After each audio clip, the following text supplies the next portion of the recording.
Hele, so jelas tady, Petar. Ty jsi čumíš na mobile nebo čumíš na výhled? Čumím na mobil, čumím na výhled. Tak to je ideálně kombinace teda, ty brďo. Ty jsi chytrý jako svině teda. Vypadá to tak. No, tady Riza, z jeho Milaček. No. Vám tady vypadá jako líbánky, ty brďo. Strašně hodně romantika. Pořád líbánky. Jo, ty brďo. Romantika funguje jako svině teda. Řekni něco o Bali, Riza.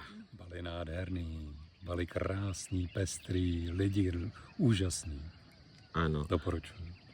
A teďkon ty jsi na blízko okolí Sopka Batur, krajina. Řekni něco o tady třeba. Je to tady nádherný, lidi jsou tady šikovní.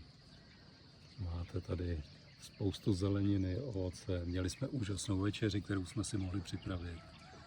Výhledy, chladno je tady krásný. Člověk schladí. Super. Není pro tebe tady zima? Ty máš mikiny teda. Mám, ale to je po ránu, jinak je tady příjemně.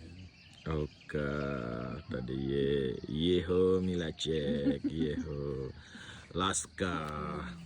Ahoj, jak se máš? Ahoj. Dobrý? Krásně. Relax je tady nádherný. Líbí se ti tohle místo, jo? Moc. To zpestření, klid je tu. Relax. No, viděli včera večer máme takový spokojená až čas na večeře. Kafíčko bylo úžasný. Dobrý, děkuji. Aspoň tohle místo je inspirace pro dalšího turisty, pokud na Bali k Marcelovi. Sačem. Poručujeme. Ahoj. Ahoj. Ahoj.